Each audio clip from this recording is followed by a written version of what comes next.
Welcome to the Dark Diaries, the channel where the darkest stories shed the brightest light on our fears. Please subscribe to my channel and smash the like button for more true crime.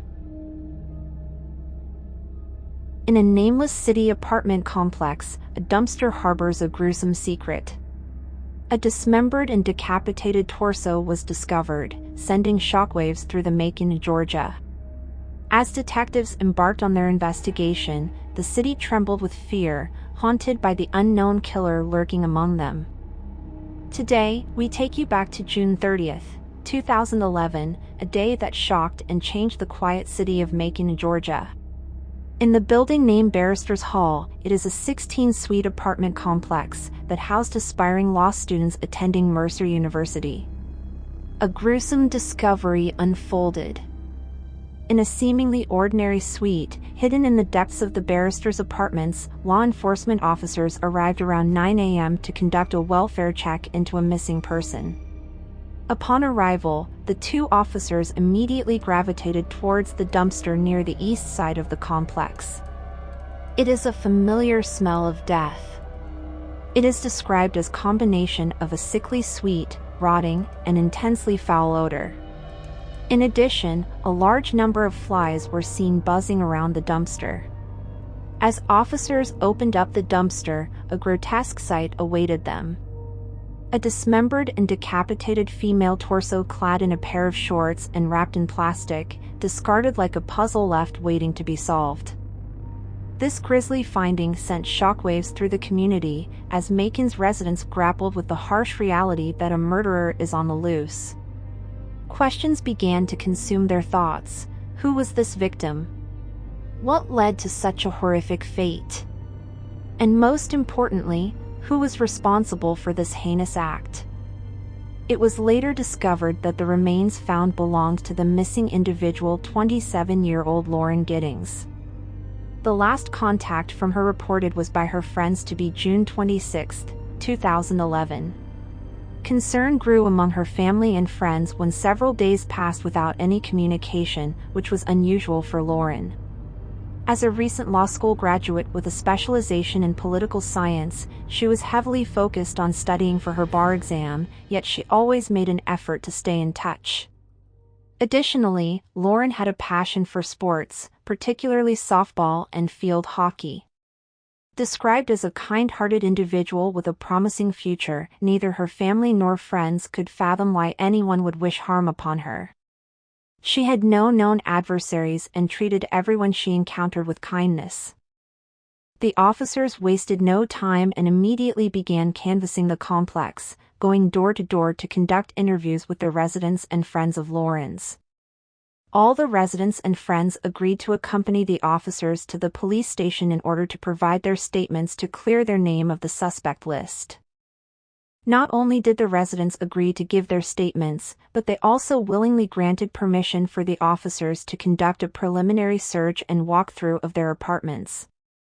It was a voluntary act, a sign of their eagerness to assist in the investigation. However, there was one person who hesitated. Eventually, this individual agreed to allow the officers to walk through his apartment, but on the condition that he would be present during the walkthrough. As the crime scene specialists gathered evidence, the residents made their way back to the complex from the police department. By this time, it was already afternoon, and the officers commenced their apartment searches of each unit, diligently examining every space within the complex. As they went from one unit to another, there was little to note until they reached apartment number 4, belonging to a resident named Stephen McDaniel. He is a squirrely-looking fellow, with poofy shoulder-length brown hair, resembling Simpsons character Sideshow Bob. Stephen was initially hesitant about allowing the officers to enter his suite. Standing silently, he watched as the officers conducted their walkthrough. During the walkthrough, the officers noticed an array of weapons, including knives, swords, several firearms and some condoms scattered about. Among the firearms were semi-automatic rifles and handguns. However, since this was only a walkthrough and not a formal search, the officers did not delve further into the matter. After completing their inspection, they left the apartment. It seemed rather unconventional for a young law student like Stephen to possess such an assortment of weaponry. But then again, this was America, a country known for its affinity for guns, so it is not entirely strange either. Stephen McDaniel, one of Lauren's friends and classmates, willingly agreed to be interviewed regarding her disappearance. During the interview, McDaniel spoke fondly of Lauren, describing her as friendly and personable. He mentioned their shared experience of attending school together and being recent graduates from the same class. He speculated that perhaps she had been snatched during one of her running sessions, offering a possible explanation for her disappearance. However, the tone of the conversation took a sudden turn when the reporter revealed that a body had been discovered on the grounds of the complex. Stephen, who had been previously talkative, noticeably became visibly anxious. He reacted to the news by stating, "Body?" Then he pauses for almost 20 seconds, not responding to anything the reporter was asking, and suddenly says, "I think I need to sit down." He then proceeds to sit down on a nearby curb. The mention of the body clearly had a profound impact on Stephen, causing a visible shift in his demeanor and prompting him to seek a moment for a breather. This was a little odd, as it seemed he already assumed the body was Lauren's. At this point, the torso was unidentified. Due to the discovery of a torso on the premises, the detectives decided to call in a sergeant who specialized in handling cadaver dogs. These remarkable canines undergo extensive training, honing their ability to detect the scent of human remains, including decomposition and bodily fluids, even after significant periods of time have passed. Given the circumstances of the torso being found in a garbage container, it was crucial to conduct a thorough search in case any other body parts were around the area. In light of this development, all residents were approached and asked for permission to allow the Macon Police Forensic Team, specifically the cadaver dogs, to enter their apartments. Every resident consented to the search. However, Stephen made a specific request to be present during the search. The two cadaver dogs, under the guidance of their handler, displayed alert behaviors in various areas within the apartment complex. Of particular interest were apartment number 2, belonging to Lauren, and apartment number 4, occupied by McDaniel, and around the laundry room. At this point, the police began to harbor strong suspicions regarding Stephen's potential involvement in the disappearance of Lauren. The pieces of the puzzle were starting to come together, and the investigation was taking a critical turn. Within Lauren's apartment, the dogs detected the scent of human remains in the bathroom.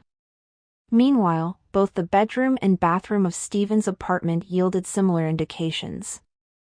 The investigators approached Stephen, requesting him to sign a consent form allowing for a comprehensive search of his apartment.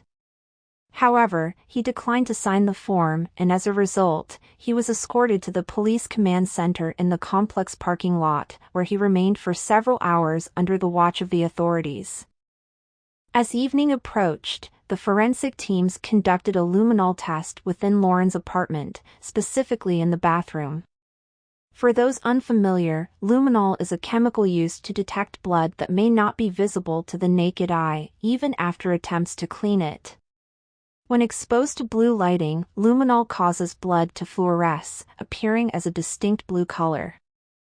During the luminol test, a significant discovery was made. The test revealed the presence of substantial quantities of blood, both pooled and spattered, in and around the bathtub.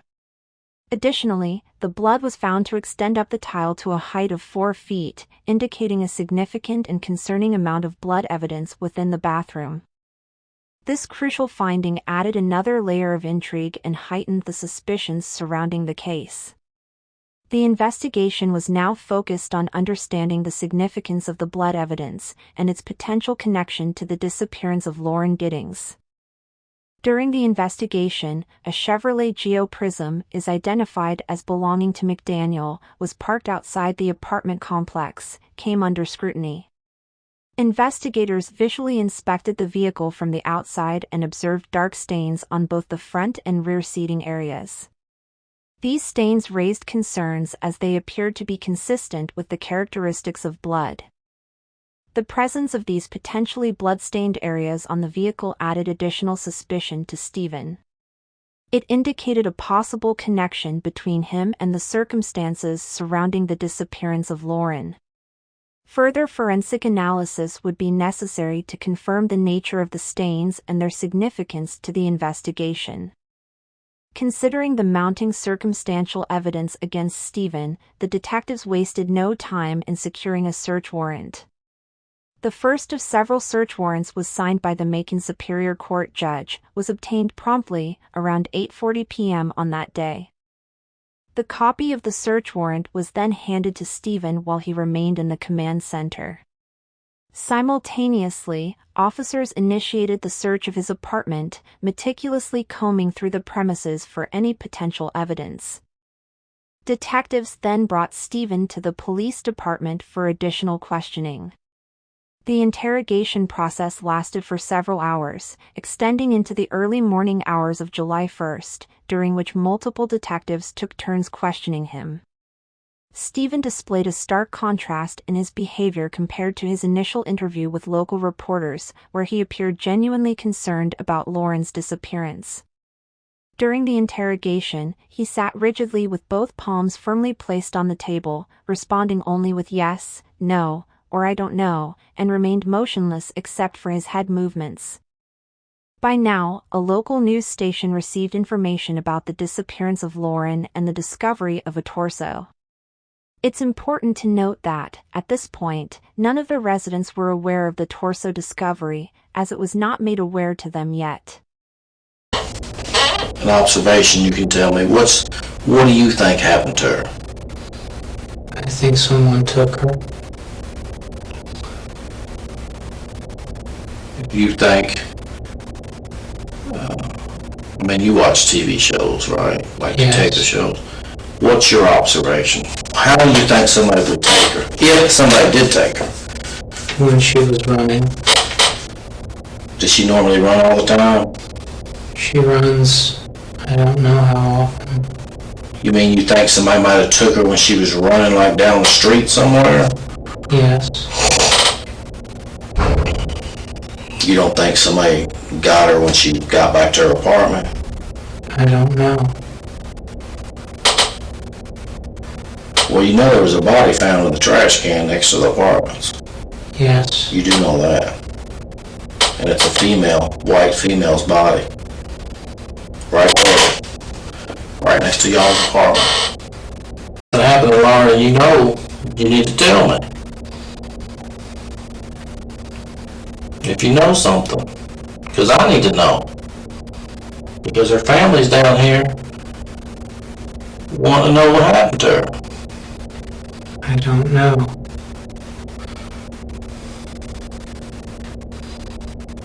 You don't know.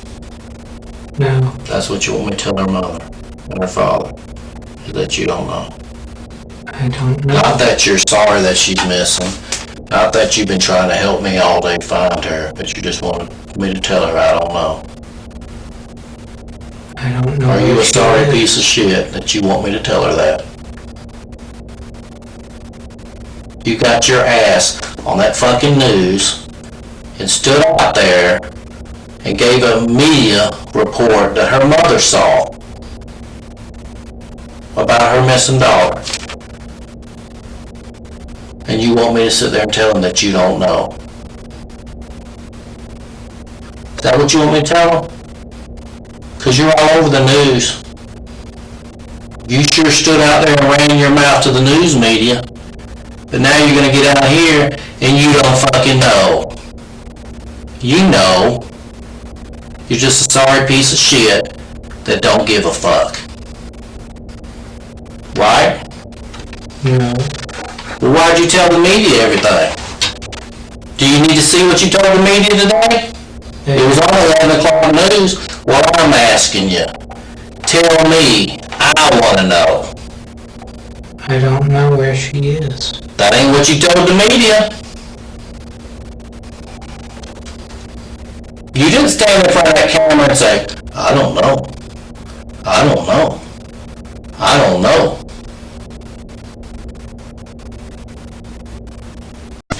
Be right back. So you're telling me, see that pretty girl right there?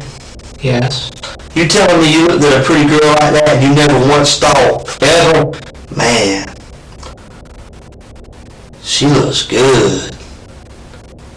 You never thought that? I don't understand. What do you mean you don't understand? You know how when you sit there and see a girl walking down the road? And you say, man, that girl looks good. You ever see a good girl and you think to yourself, man, that girl looks good? Yes. You never thought that about her? Yes. So you mean to tell me you look at porn on the internet and get off to that, but you never looked at her and said, man, I wonder what it'd be like to have sex with her? Yes. You have? No. Have you ever thought about what it would be like to have sex with Lauren? No. You've never imagined having sex with Lauren? No. Have you ever had sex with Lauren? No. What do you know about that body we found today? I don't know. You don't know?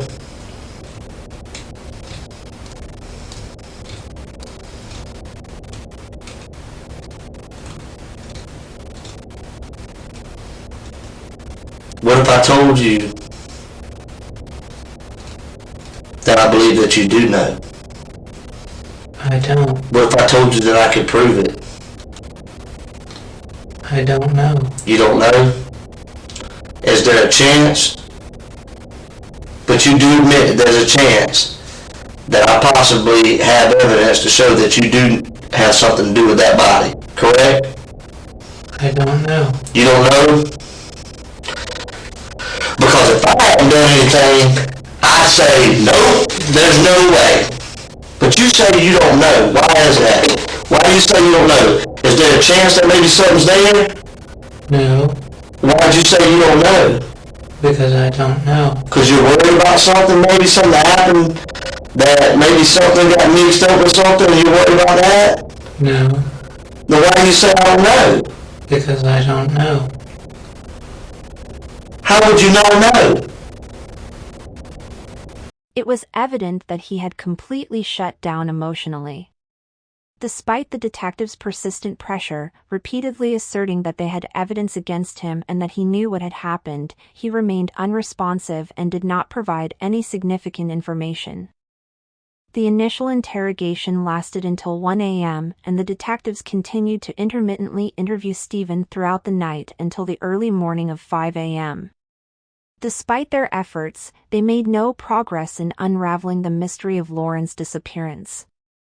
However, during the questioning, the detectives did manage to extract a confession from Stephen regarding the theft of condoms, something unrelated to the crime in question.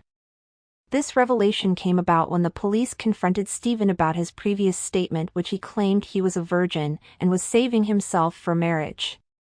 It turned out that he had stolen the condoms from 2 other units within the complex. As a result, Stephen was subsequently read his rights and placed in jail for burglary. While the overnight interviews with Stephen were going on, detectives obtained an additional search warrant authorizing them to conduct more extensive searches of Stephen's apartment. This search allowed for the collection of DNA, hair, and fingernail samples.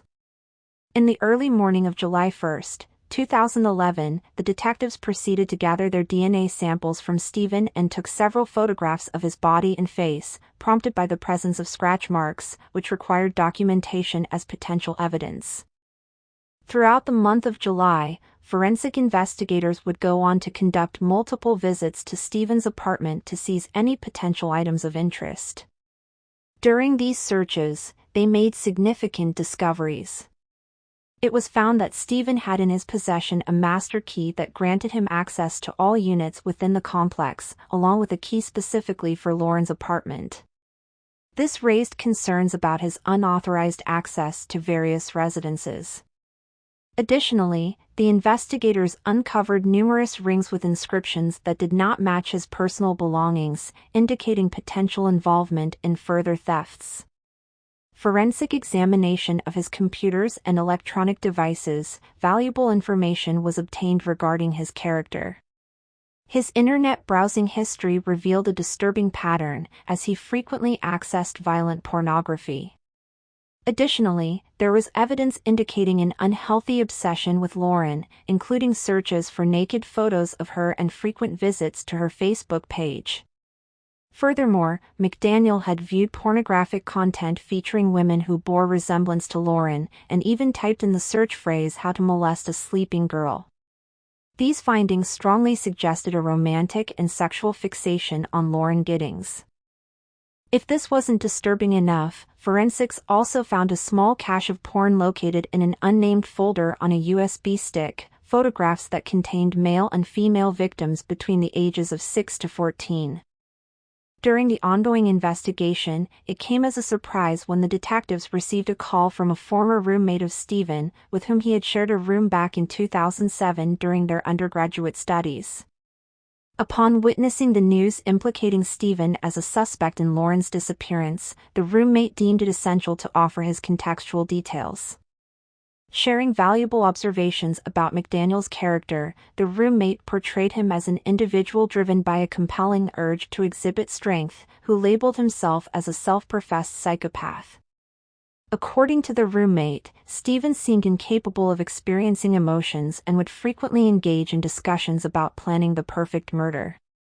These conversations revealed McDaniel's unsettling desire to demonstrate power over others and establish dominance. Furthermore, the roommate recounted an instance where Stephen detailed a disturbing scenario of dismembering someone, finding a way to conceal the evidence, and scattering the remains in the woods to ensure they would never be discovered.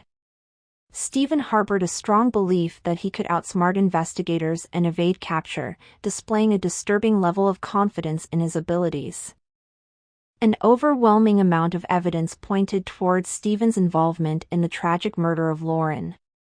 One such piece of evidence was the finding of a hacksaw in his restricted storage closet near the laundry, a space accessible only to individuals possessing the master key, which Stephen had in his possession.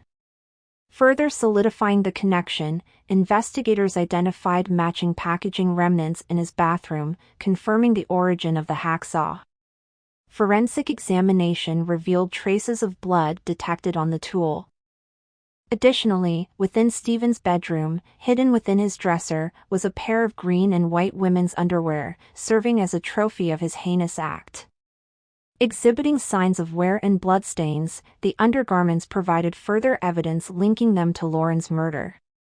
Compounding the case against him, a camera containing footage of Stephen filming Lauren's apartment from below, using a long extension pole, was found. Furthermore, during the examination of the recovered torso, blue fibers were detected. These fibers were subsequently traced back to Stephen's apartment and discovered on a t-shirt, forming a crucial connection between the crime scene and his living quarters. Strands of Stephen's hair, entwined with Lauren's matted hair soaked in blood and decomposition fluid, were also discovered. This convergence of evidence painted a compelling picture implicating Stephen in the murder of Lauren. Stephen McDaniel faced formal charges for the murder of Laura Giddings, along with possession of child pornography and burglary in early August 2011. Pleading not guilty, he was incarcerated until his trial date, scheduled for April 2014. The Giddings family chose not to pursue the death penalty, aiming for a swifter trial process and proceedings. Shortly before the trial, Stephen made the decision to accept a plea deal by providing a comprehensive written confession regarding the murder of Lauren. In exchange, the charges of child pornography and burglary would be dropped.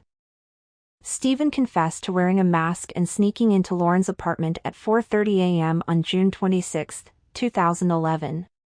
While she slept, he unintentionally awoke her by stepping on a creaky floorboard. Her initial words were, "Get the fuck out." He then leaped onto the bed and began strangling her. Lauren fought back fiercely, resulting in him sustaining some scratches. Eventually, she managed to remove his mask and recognized him, pleading, "Stephen? Please stop." However, he persisted in strangling Lauren's for several minutes until she stopped moving. He proceeded to drag her lifeless body into her bathtub before returning home and spending the following day occupied with his computer.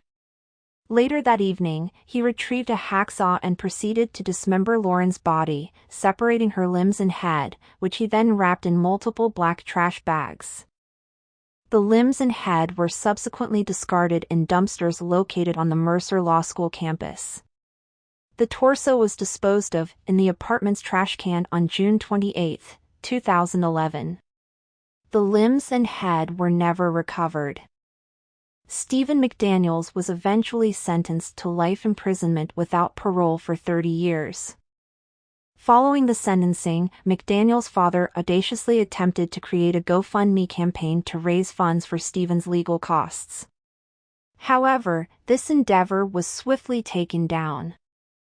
In 2018, Stephen filed for an appeal, seeking a retrial based on his belief that his constitutional rights were violated due to the initial searches of his apartment lacking formal consent.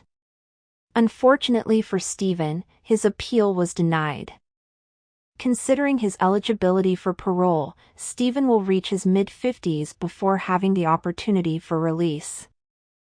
Over the course of their years as classmates, Lauren extended kindness and warmth to Stephen, unaware of the dangerous fixation that was silently taking root within him. Regrettably, this fixation ultimately escalated to a horrific act of murder. Please support me by smashing the like button and subscribing to my channel. Turn on all notifications for new upcoming videos.